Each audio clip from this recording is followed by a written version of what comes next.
യുവാവിന്റെ മരണം ആത്മഹത്യയെന്ന് പോലീസ്. നെടുങ്കണ്ടം കാര്യത്തട്ടിൽ യുവാവിനെ കുത്തേറ്റ് മരിച്ച നിലയിൽ കണ്ടെത്തിയ സംഭവം ആത്മഹത്യയെന്ന് പോലീസ്. അശോകവനം കല്ലുപറിക്കൽ പ്രവീണാണ് മരിച്ചത്.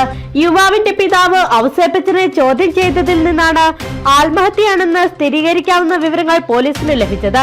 ശനിയാഴ്ച രാവിലെയാണ് പ്രവീണിനെ കുത്തേറ്റ നിലയിൽ കാര്യത്തട്ടിലെ വീടിന് മുമ്പിൽ കണ്ടെത്തിയത്. സ്ഥിരമായി മദ്യപിച്ച് ബഹളമുണ്ടാക്കിയിരുന്ന പ്രവീൺ ഇന്നലെ രാത്രിയും വഴക്കിട്ടിരുന്നു. ഇതോടെ പിതാവ് അടുത്ത ബന്ധുവീട്ടിലാണ് ഉറങ്ങിയത്. രാവിലെ വീട്ടിലെത്തിയപ്പോൾ മുറ്റത്ത് പ്രവീൺ മരിച്ചു കിടക്കുകയായിരുന്നുവെന്നാണ് ഔസേപ്പച്ചനും നാട്ടുകാരും പോലീസിനോട് പറഞ്ഞത്.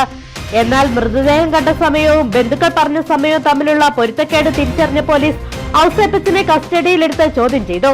പ്രവീൺ തുടർച്ചയായി മാനസിക വിഭ്രാന്തി കാട്ടുകയും മദ്യപിച്ച് വഴക്കിടുകയും ചെയ്തിരുന്നതായി പോലീസിനോട് വെളിപ്പെടുത്തി. ഇന്നലെയും സമാനമായ രീതിയിൽ പ്രശ്നമുണ്ടാക്കിയിരുന്നു. മുൻപും ഇയാൾ ആത്മഹത്യ പ്രവണത കാട്ടിയിട്ടുണ്ടെന്ന് പോലീസ് പറഞ്ഞു.